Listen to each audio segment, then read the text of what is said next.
Hello दोस्तों, मैं अनामिका सिंह स्वागत करती हूँ आप सबका आपके यूट्यूब चैनल नॉलेज कॉर्नर में। फ्रेंड्स, यूपी एलटी ग्रेड के जीएस जीके की इस क्लास में आप लोग का स्वागत है। आज हम लोग जीएस जीके के 30 क्वेश्चन विद डिस्कशन डिस्कस करने वाले हैं। तो आप चैनल पर अगर नए हैं तो सब्सक्राइब कर लीजिए, वीडियो को लाइक करिए और सभी दोस्तों के साथ शेयर करिए। पहला क्वेश्चन है, वर्ष 2018 में कारोबार सुगमता यानी ईज ऑफ डूइंग बिजनेस सूची में भारत का कौन सा भारतीय राज्य सर्वोपरि था। अब देखिए, आज के वीडियो में आप लोग के सपोर्ट और सहयोग की वजह से, आपके मोटिवेशन की वजह से आज के वीडियो को हम लोग 2025 से रिलेट करते हुए पढ़ेंगे। यहाँ पे 2018 का पूछा है, तो हम लोग देखेंगे कि 2018 में तो जो था वो था ही, 2025 में कौन सा होगा। ठीक है, तो आप हमारे साथ पेशेंस बनाए रखिए। 2018 में जो था वो इसका सही जवाब ऑप्शन सी हो जाएगा, आंध्र प्रदेश था।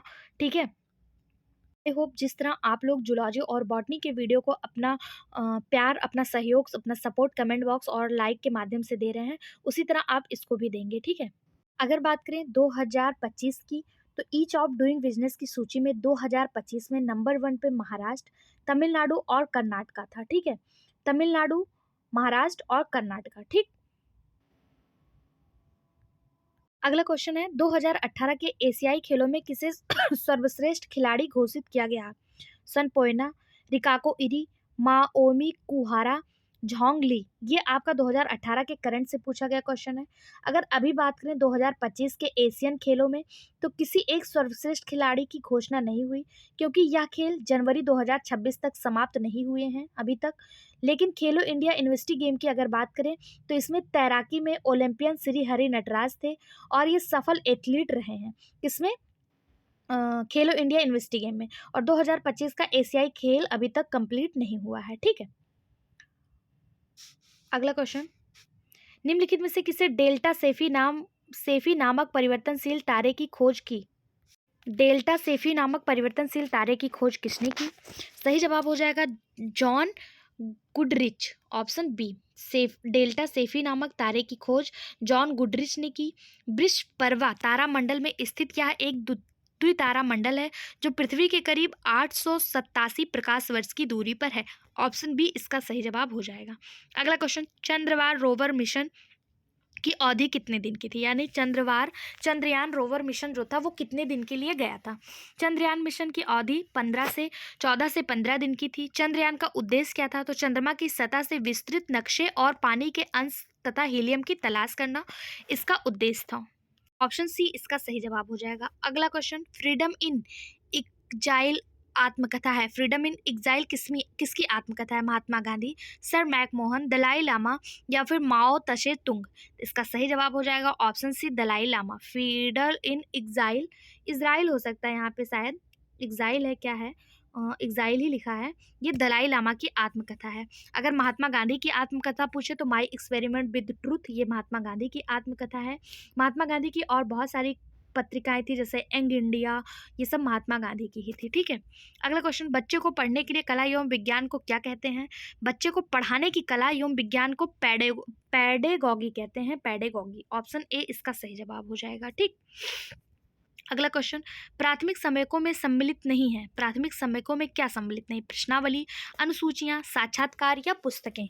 सही जवाब हो जाएगा ऑप्शन डी, पुस्तकें। प्राथमिक समयकों में संकलन हेतु प्रश्नावली, अनुसूचियां तथा साक्षात्कार माध्यम का प्रयोग किया जाता है, जबकि पुस्तक समयकन संकलन का द्वितीय स्रोत है। सन्मक संकलन के आधार पर दो प्रकार के होते हैं, एक प्राथमिक और एक द्वितीयक। ठीक है, अगला question, national institute ranking framework किसके द्वारा जारी किया जाता है?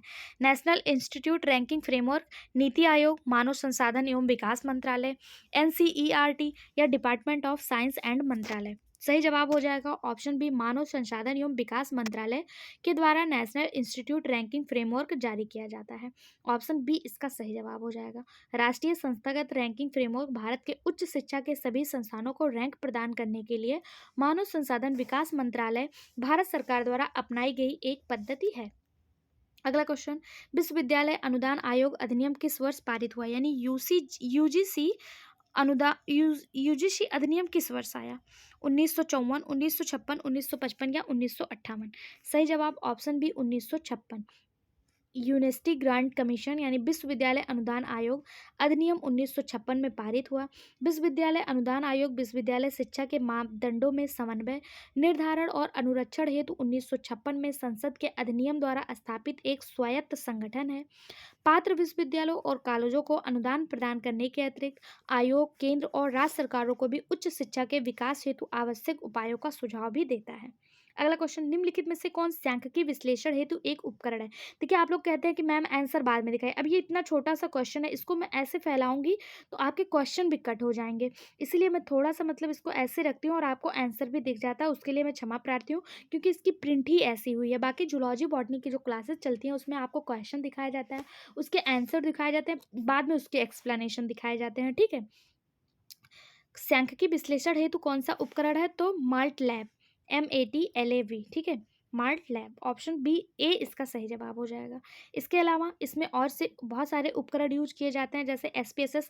देखिए, कंप्यूटर की बहुत अच्छी क्लासेस अभिषेक सर द्वारा अच्छे एक्सप्लेनेशन के साथ इसी चैनल पे करवाया जा रहा है KVS NVS के लिए, तो आप लोग भी उसको देख सकते हैं। ठीक है, अगला क्वेश्चन है, एक वेबसाइट से दूसरे पर विचरण को क्या कहते हैं? एक वेबसाइट से दूसरे वेबसाइट पे जाना क्या कहलाएगा? तो वो ब्राउजिंग कहलाएगा। ऑप्शन बी इसका सही जवाब हो जाएगा। ठीक है, यानी कि अगर आप कहें एक साथ एक से अधिक वेबसाइटों का उपयोग करना क्या कहलाता है? तो ब्राउजिंग कहलाता है। अगला क्वेश्चन, इनमें से कौन सा सर्च इंजन नहीं है? यानी कि 3 सर्च इंजन है, एक नहीं है। तो बिग, गूगल, याहू और विंडो। तो हम सभी को पता है बिग, गूगल और याहू सर्च इंजन है, जबकि विंडो जो है ये सर्च इंजन नहीं है। ऑप्शन डी इसका सही जवाब हो जाएगा। अगला क्वेश्चन, इंटरनेट शब्दावली में IP से क्या तात्पर्य है? यानी IP का फुल फॉर्म पूछा है, तो IP का फुल फॉर्म होता है इंटरनेट प्रोटोकॉल। ऑप्शन बी इसका सही जवाब हो जाएगा।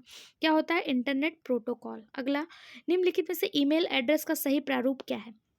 यानी ईमेल एड्रेस को कैसे लिखा जाता है? तो ईमेल एड्रेस जब आप बनाते होंगे, कभी अपना भी देखते होंगे, तो पहले नेम लिखते हैं, फिर @ लिखते हैं, फिर वेबसाइट डालते हैं, फिर .info डालते हैं। ठीक है, जैसे फला नेम @gmail.com, ऐसे ना।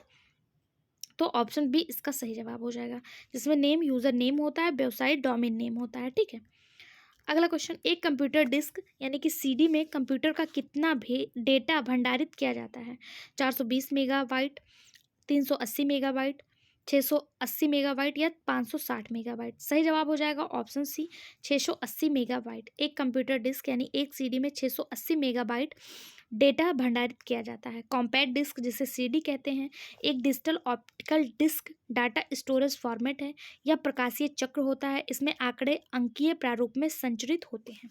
आपसे CD का फुल फॉर्म भी पूछ लेता है। इसका फुल फॉर्म कॉम्पैक्ट डिस्क होता है। MB का फुल फॉर्म मेगाबाइट होता है। और एक डिस्क में, एक CD में 680 मेगाबाइट जो है डेटा भंडारित किया जाता है। अगला क्वेश्चन, पर्यावरण का क्या अर्थ है? मानवीय परिवेश, प्राकृतिक परिवेश, जल, वायु, भूमि, वनस्पति एवं प्राणियों के मध्य अंतर संबंध, या इनमें से कोई नहीं? तो पर्यावरण यानी हम परिधन आवरण, पर्यावरण 2 शब्दों से मिलकर बना है, परि प्लस आवरण। आवरण, परि का मतलब होता है चारों तरफ, चारों तरफ, और आवरण का मतलब होता है घेरा, यानी कि हमारे चारों तरफ जो भी घेरे हैं, जो भी चीज़ें उपस्थित हैं, उनको पर्यावरण कहा जाता है। चाहे वो जल हो, वायु हो, भूमि हो, वनस्पति हो, प्राणी हो, इन सभी के बीच में जो संबंध है उसी को पर्यावरण कहा जाता है। ऑप्शन सी इसका सही जवाब हो जाएगा। पर्यावरण उन सभी भौतिक, रासायनिक, जैविक कारकों को समिदृष्ट इकाई है जो जीवधारी अथवा पारितंत्र आबादी को प्रभावित करते हैं। ठीक, अगला क्वेश्चन, संविधान के 42वें संशोधन द्वारा वन्य पशुओं एवं पक्षियों नामक प्रविष्ट को किस सूची में जोड़ा गया? 42वां संविधान संशोधन में वन पशुओं और पक्षियों को किस सूची में जोड़ा गया? संघ सूची, राज्य सूची, समवर्ती सूची, या इनमें से कोई नहीं? सही जवाब हो जाएगा ऑप्शन सी, समवर्ती सूची। संविधान का 42वां संविधान संशोधन कब हुआ था? 1976 में हुआ था। इसमें वन पशुओं और पक्षियों को समवर्ती सूची में शामिल किया गया है। समवर्ती सूची जिसमें राज्य और केंद्र दोनों ही अपना कानून बना सके। अगला क्वेश्चन, किस प्रदेश के उच्च न्यायालय ने स्वयं को प्रदेश के गायों का विधिक संरक्षण घोषित किया? तो इसका सही जवाब आप योगी आदित्यनाथ को दिमाग में रख के उत्तर प्रदेश मत मार्क कर दीजिएगा। गायों का विधिक संरक्षण उत्तराखंड ने घोषित किया है 2018 में। 10 अगस्त 2018 में उत्तराखंड राज्य के उच्च न्यायालय ने स्वयं को प्रदेश में गायों का विधिक संरक्षक घोषित किया है। ठीक, इसके तहत क्या हुआ है, तो इसके तहत प्रत्येक 25 गांव एक गौशाला निर्माण तथा ऐसे लोगों के विरुद्ध मुकदमा दर्ज कराने का निर्देश जो पशुओं को खुला छोड़ देते हैं। ठीक है, और हमारे उत्तर प्रदेश में क्या है, गौशाला बनेगा लेकिन लोग पशुओं को खोलते भी रहते हैं, छोड़ते भी रहते हैं। इसका सही जवाब जो है वो उत्तराखंड है। अगला क्वेश्चन, विश्व पर्यावरण दिवस 2018 की थीम क्या थी? अगर 2018 की थीम पूछ सकता है तो विश्व पर्यावरण दिवस 2025 की भी थीम पूछ सकता है। पहले तो आप बताइए पर्यावरण दिवस मनाया कब जाता है? कमेंट बॉक्स में फट से बताइए कि पर्यावरण दिवस कब मनाया जाता है। 2018 की जो थीम थी वो थी बेस्ट प्लेनेट पॉल्यूशन, यानी कि ऑप्शन बी इसका सही जवाब हो जाएगा, सॉरी बीट प्लास्टिक पॉल्यूशन। ये 2018 की थीम थी। पर्यावरण दिवस प्रत्येक वर्ष 5 जून को मनाया जाता है। सबसे पहले ये 1974 में स्टार्ट किया गया था। 5 जून 1974 को पहला पर्यावरण दिवस जो है वो मनाया गया था। 2025 में पर्यावरण दिवस की थीम क्या है? अगर आप में से किसी को पता है तो फटाफट कमेंट बॉक्स में टाइप करिए। आप में से जिनको पता है वो कमेंट बॉक्स में टाइप करिए। बाकी मैं बताती हूँ 2025 में पर्यावरण दिवस की जो थीम थी वो थी प्लास्टिक प्रदूषण खत्म करना, यानी इंडिंग, एक मिनट मैं लिख देती हूँ, ending global plastic pollution, plastic pollution यानी कि प्लास्टिक प्रदूषण को खत्म करना। ये 2025 की थीम थी, जिसका उद्देश्य प्लास्टिक प्रदूषण को कम करने और समाप्त करने के लिए वैश्विक प्रयासों को बढ़ावा देना था। ठीक है, अगर पूछा जाए 2025 का मेजबान देश कौन था, तो रिपब्लिक ऑफ कोरिया, जिसे दक्षिण कोरिया के नाम से जाना जाता है, ये 2025 की मेजबानी करने वाला देश था। ठीक है, अगला क्वेश्चन है 2018 में किसे नेशनल ग्रीन ट्रिब्यूनल यानी कि NGT, कभी कभी इसका फुल फॉर्म भी पूछ लिया जाता है, इसका नया चेयरमैन किसे नियुक्त किया गया? तो देखिए 2018 का था, अब आपसे 18 का पूछेगा नहीं, अब आपसे जो पूछेगा 2025 का पूछेगा। तो NGT के नए चेयरमैन 2023 में बन के आए थे, वो 2025 तक भी हैं। कौन है? ये 18 वाले हट गए हैं। वर्तमान में जो है जस्टिस प्रकाश श्रीवास्तव। कौन है? जस्टिस प्रकाश श्रीवास्तव। उस समय जो थे ये पहला सही था, लेकिन आज के, अगर आज के कॉन्टेक्स्ट में बात करा जाए तो जस्टिस प्रकाश प्रकाश श्रीवास्तव ये 2023 में बने थे और 2025 में भी यही हैं NGT के श्रीवास्तव 2025 में भी यही हैं NGT के अध्यक्ष। ठीक है, इनकी नियुक्ति कब हुई? तो 21 अगस्त 2023 को हुआ।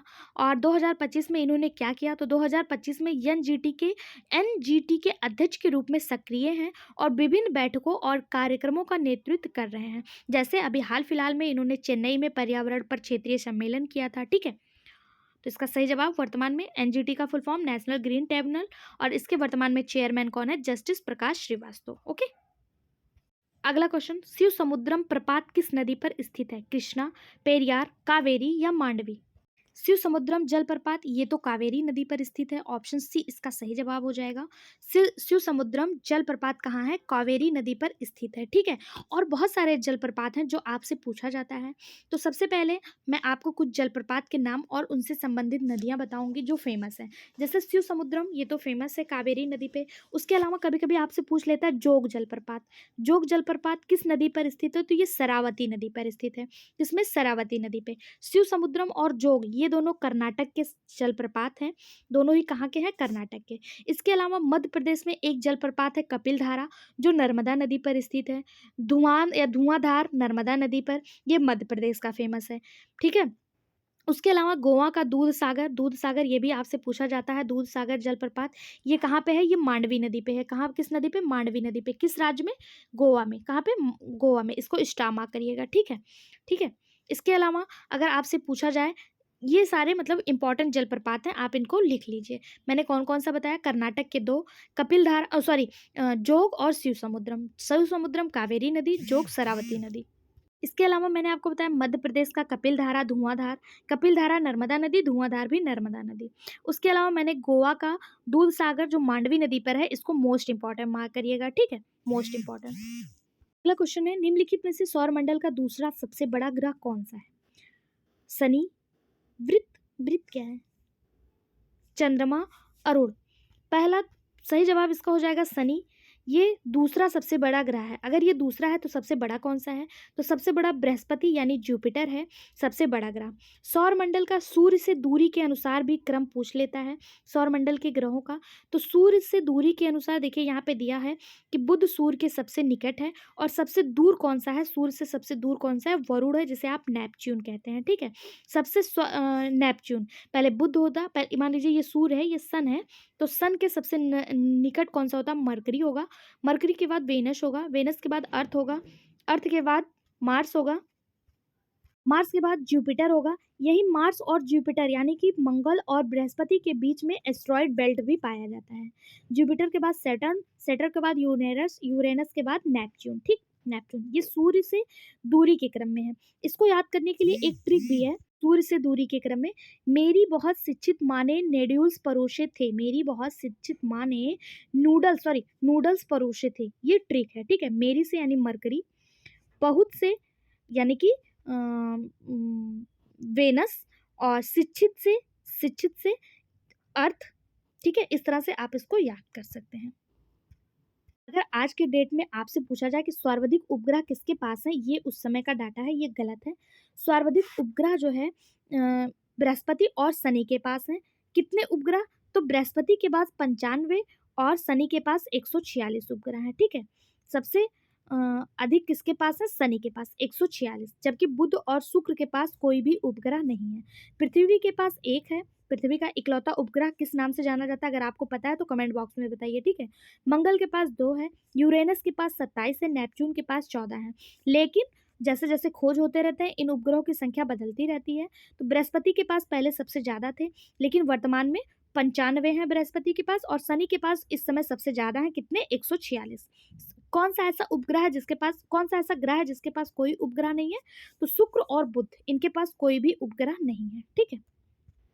सो आप लोग को एक्सप्लेनेशन अच्छा लग रहा होगा। अगर अच्छा लग रहा है तो प्लीज़ कमेंट बॉक्स में अपनी राय ज़रूर बताइए।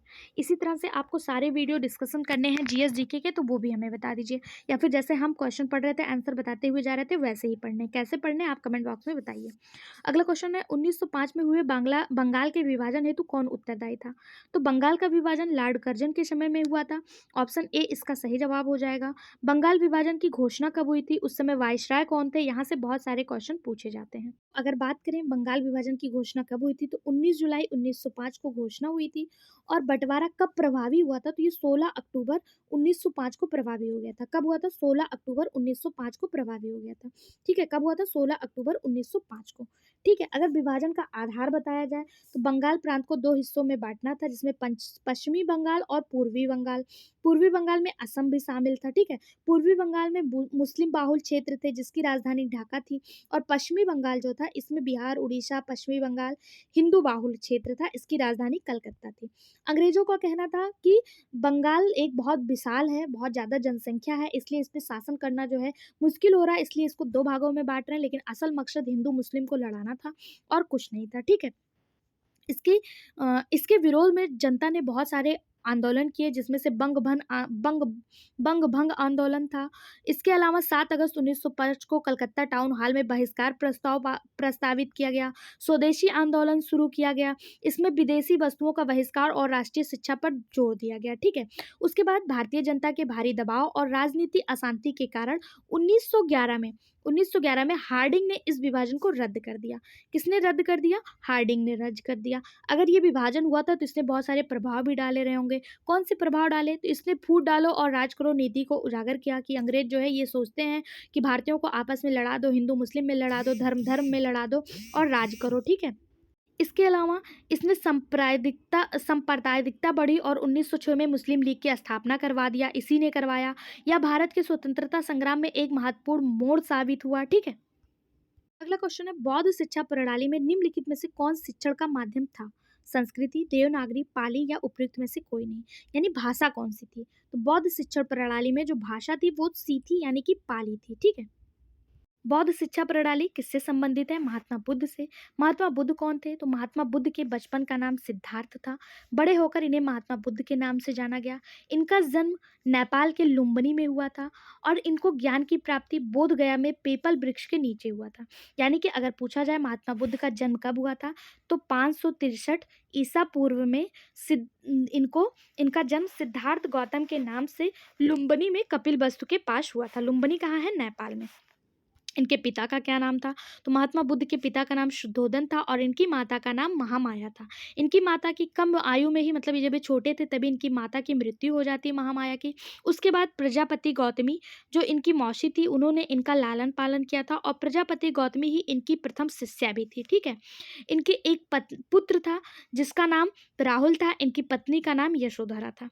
इनको ज्ञान की प्राप्ति बोधगया बिहार में निरंजना नदी के नीचे, निरंजना नदी जो आप लीलाजन नदी के नाम से जाना जाता है, उस नदी के किनारे पीपल के वृक्ष के नीचे, जिसे बोधि वृक्ष कहा गया, उसके नीचे महात्मा बुद्ध को ज्ञान की प्राप्ति हुई थी। यहाँ सबसे भी क्वेश्चन बनते हैं। ठीक है।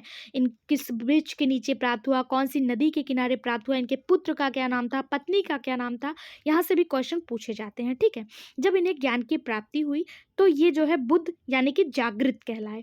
ठीक है। अगर यहाँ से पूछा जाता है एक क्वेश्चन कि इन्होंने अपना प्रथम उपदेश कहाँ दिया था, तो इन्होंने अपना प्रथम उपदेश सारनाथ में दिया, जिसे ऋषि पत्तनम भी कहा जाता है। इनके प्रथम उपदेश को धर्म चक्र परिवर्तन कहा गया। इन्होंने अपने कितने शिष्यों को धर्म चक्र परिवर्तन मतलब प्रथम उपदेश दिया? तो 5 शिष्य जो इनके साथी हुआ करते थे, जो इनका साथ छोड़ दिए थे ज्ञान प्राप्ति के मार्ग में, उन्हीं को इन्होंने जो है प्रथम उपदेश दिया ऋषिपत्तनम सारनाथ में। ठीक है। इनकी भाषा कौन सी थी? तो इनकी पाली थी। उस समय की ये लोक भाषा थी पाली, और यही इनके उपदेश की भाषा भी थी। इनकी जो है शिक्षाएं थी, प्रमुख शिक्षाएं, जिसमें 4 आर्य सत्य बताए गए। इन्होंने एक बार ये यात्रा भ्रमण पे निकले हुए थे। ये एक राजा के बेटे थे और ये यात्रा भ्रमण मतलब अपने राज्य को घूमने के लिए निकले हुए थे। तो वहां पे इन्होंने 4 चीज देखा कि मतलब इन्होंने 4 घटना इनके सामने हुई और उसी को इन्होंने इनके दिमाग में बैठ गया और ये दुख के निवारण के लिए निकले। उसी से संबंधित इन्होंने 4 आर्य सत्य बताया कि दुख है, दुख का कारण है, दुख का निवारण है, तो उसका निवारण का मार्ग भी होगा। यहाँ से क्रम लगाने को भी पूछ लेता है कि जो महात्मा बुद्ध के 4 आर्य सत्य थे उनका क्रम क्या है। तो सबसे पहले इन्होंने बताया दुख है। अगर दुख है कोई तो इसका कारण भी होगा, अगर इसका कारण है तो इसका निवारण भी होगा, अगर कारण है दुख का तो इसका निवारण भी होगा, अगर निवारण है तो निवारण का मार्ग भी होगा। ये इसके क्रम है। ठीक है। अगर पूछा जाए महात्मा बुद्ध के प्रिय शिष्य कौन थे, तो आनंद नाम के एक शिष्य थे जो इनके सबसे प्रिय शिष्य थे। ठीक है। और इनके जो संघ में प्रवेश है, इनका जो संघ है उसमें प्रवेश सबसे पहले महिला के रूप में इन्हीं आनंद के कहने पे प्रजापति गौतमी को दिया गया था, जो इनकी मासी थी, पहली महिला शिष्या थी। और इन्होंने महिलाओं का प्रवेश अपने संघ में किसके कहने पे दिया? तो अपने शिष्य आनंद के कहने पे दिया। और इन्होंने लेकिन उसके बाद भी इन्होंने कह दिया था कि अब बौद्ध धर्म 500 वर्षों से ज़्यादा नहीं चलेगा, क्योंकि इसमें महिलाओं का प्रवेश हो गया है। महात्मा बुद्ध से संबंधित एक और इम्पॉर्टेंट फैक्ट आप जान लीजिए। वैसे तो बहुत सारी चीज़ें हैं बताने के लिए, लेकिन 1-2 चीज़ें मैं और बता देती हूँ। इनकी मृत्यु 80 साल की उम्र में कुशीनगर में हुई, मल्लगढ़ राज्य में, और उस समय उनकी आयु 80 साल की थी। इनकी मृत्यु को महापरिनिर्वाण कहा गया। ठीक है। महापरिनिर्वाण कहा गया। एक और चीज़, बौद्ध संगतियों से भी क्वेश्चन पूछा जाता है कि महात्मा बुद्ध कौन कौन सी बौद्ध संगतियाँ हुई, तो इनके 4 बौद्ध संगतियाँ हुई थी। पहला हुआ था राजगीर में, दूसरा वैशाली में, तीसरा पाटलिपुत्र में और चौथा कश्मीर में। अगर कोई क्वेश्चन अब दोबारा महात्मा बुद्ध पे आएगा तो इन संगतियों को हम डिस्कस कर लेंगे। ठीक है। आगे देखते हैं। राजा राममोहन राय ने अपनी पुस्तक एकेश्वरवादियों को उपहार किस भाषा में लिखी? अगर एक्सप्लेनेशन आपको पसंद आ रहा होगा तो प्लीज़ चैनल को सब्सक्राइब करिएगा और कमेंट बॉक्स के माध्यम से आप हमें बता दीजिएगा कि इस तरह से आपको वीडियो चाहिए, एक एक चीज़ को अच्छे से एक्सप्लेन करते हुए। ठीक है। राजा राममोहन राय ने अपनी पुस्तक एकेश्वरवादियों को उपहार किस भाषा में लिखी? तो ये लिखा तो इन्होंने फारसी भाषा में।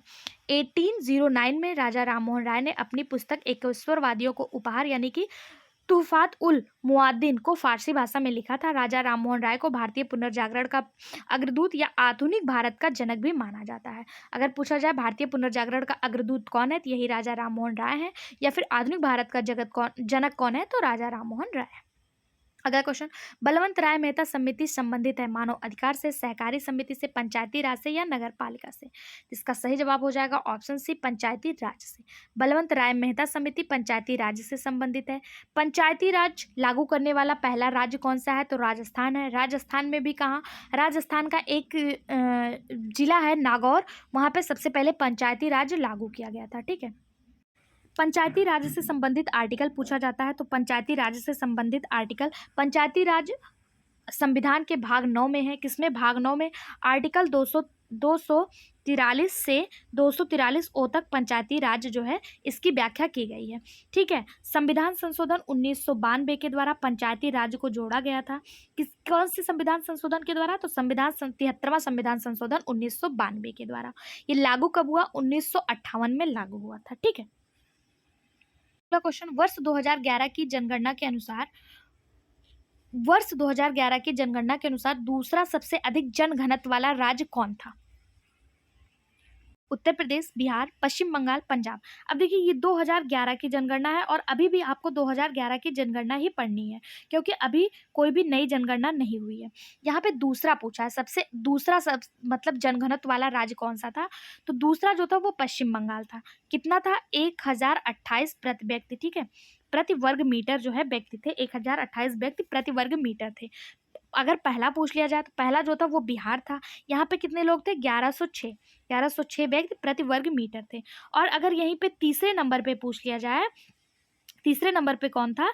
तो केरल था। कौन था तीसरे नंबर पे? केरल था। ठीक है। कहीं कहीं उत्तर प्रदेश भी बताया जाता है, लेकिन आधिकारिक तौर पे केरल को माना जाता है। पहले नंबर पे बिहार, दूसरे नंबर पे पश्चिम बंगाल और तीसरे नंबर पे केरल। यहाँ पे कितने थे? 860 लोग। ठीक, 860 लोग। अच्छा, यहाँ पे दिया हुआ है। ठीक है। न्यूनतम जनसंख्या वाला राज्य भी दिया है। अरुणाचल प्रदेश 17 तथा दूसरे पे, मतलब पहले पे अरुणाचल प्रदेश और दूसरे पे मिजोरम था। अगर न्यूनतम जनसंख्या पूछ ले तो 17, और अरुणाचल प्रदेश 17 लोग थे प्रति वर्ग किलोमीटर और मिजोरम में 52 लोग। अगला क्वेश्चन, राष्ट्रपति द्वारा राज्यसभा के कितने सदस्य मनोनीत किए जाते हैं? तो राष्ट्रपति द्वारा राज्यसभा में 12 सदस्य मनोनीत किए जाते हैं। ये हमें कौन से आर्टिकल से पता चलता है? तो आर्टिकल 80 का 3 के तहत यह प्रावधान किया गया है कि साहित्य, विज्ञान, कला, समाज सेवा क्षेत्रों से विशेष ज्ञान रखने वालों को राष्ट्रपति द्वारा 12 सदस्यों को राज्यसभा में मनोनीत किया जाएगा। ठीक है। इसमें राष्ट्रपति द्वारा 12 सदस्यों को। ठीक। राज्यसभा में कुल कितने सदस्य होते हैं? तो राज्यसभा में वर्तमान में 245 सदस्य हैं। अधिकतम सदस्य कितने हो सकते हैं? 250 हो सकते हैं। राज्यसभा संसद का उच्च सदन, जबकि लोकसभा निम्न सदन होता है। उच्च सदन कौन सा होता है? राज्यसभा होता है। भारत के उपराष्ट्रपति राज्यसभा के सभापति होते हैं। अगर पूछा जाए राज्यसभा के सभापति कौन होते हैं, तो भारत के उपराष्ट्रपति होते हैं। ठीक है। अगला क्वेश्चन, किसान क्रेडिट कार्ड योजना किस वर्ष आई? किसान क्रेडिट कार्ड योजना, जिसे केसीसी कहते हैं, ये किस वर्ष आई? तो ये आई थी 1998 में। किसान क्रेडिट कार्ड योजना केसीसी 1998 में लागू किया गया। इस योजना के तहत किसानों को सस्ती ब्याज दर पर कर्ज प्रदान किया गया। किसान क्रेडिट कार्ड योजना के तहत केसीसी धारक को व्यक्तिगत दुर्घटना कवर भी प्रदान किया गया। ठीक है। इस योजना के अंतर्गत 70 वर्ष की आयु तक के किसान को व्यक्तिगत दुर्घटना कवर प्रदान किया गया। यानी 70 वर्ष का अगर कोई व्यक्ति है और उसकी मृत्यु हो जाती है तो उसे दुर्घटना कवर यानी पैसे दिए जाएंगे। वर्तमान में केसीसी कार्ड योजना के अंतर्गत पशुपालकों एवं मत्स्य पालकों को भी शामिल किया गया है। इसी तरह 2025 में भी बहुत सारी योजनाएं आई, जिसमें आप लोगों ने देखा होगा PMKVY यानी प्रधानमंत्री कौशल विकास योजना, स्किल इंडिया मिशन, राष्ट्रीय शिक्षा नीति। तो राष्ट्रीय शिक्षा नीति कब आई थी? 2020 में आई थी। यहाँ से भी पूछ सकता है। प्रधानमंत्री कौशल विकास योजना, ये किस लिए था? तो युवाओं को कौशल सिखाने के लिए। राष्ट्रीय डिजिटल सामग्री, ये भी था। स्किल इंडिया मिशन, ये सब भी थे। ठीक है। अगला क्वेश्चन, भारतीय संविधान के अंतर्गत संघ की कार्यकारी शक्तियां कौन धारण करता है? प्रधानमंत्री, राष्ट्रपति, गृह मंत्री या राज्यपाल? तो सही जवाब ऑप्शन बी, राष्ट्रपति। आर्टिकल 53 में यह बताया गया है भारत के संविधान में कि संघ की कार्यकारी शक्तियां कौन लेगा? राष्ट्रपति लेगा। ठीक है। किसके तहत? आर्टिकल 53 के तहत। ठीक है। ऑप्शन बी इसका सही जवाब हो जाएगा। ठीक है। भारतीय संविधान के तहत संघ की कार्यपालिका शक्ति राष्ट्रपति में निहित है। ये किस आर्टिकल में बताया गया? 53 में। वह इसका प्रयोग स्वयं या अपने अधीनस्थ अधिकारियों के माध्यम से कर सकता है। लेकिन अगर वास्तव में पूछा जाए ये शक्ति किसके पास होती है, तो वास्तव में ये शक्ति प्रधानमंत्री और मंत्रिपरिषद के पास होती है, जो राष्ट्रपति को सलाह देते हैं और सरकार चलाते हैं। लेकिन अगर संविधान में पूछा जाए किसके पास है, तो राष्ट्रपति के पास है। ठीक है। किसके पास है? राष्ट्रपति के पास, आर्टिकल 53 के तहत। ऑप्शन बी इसका सही जवाब हो जाएगा। आज के 30 क्वेश्चन यहीं पे कंप्लीट होते हैं। आज का वीडियो आपको कैसा लगा कमेंट बॉक्स में अपनी राय जरूर बताइएगा, ताकि हम निर्धारित कर सकें कि जैसे पहले वन लाइनर आपको पढ़ा रहे थे वैसे पढ़ाना है या इस तरह से एक एक क्वेश्चन को अच्छे से डिस्कस करके पढ़ाना है। ठीक है। वीडियो में बने रहने के लिए धन्यवाद।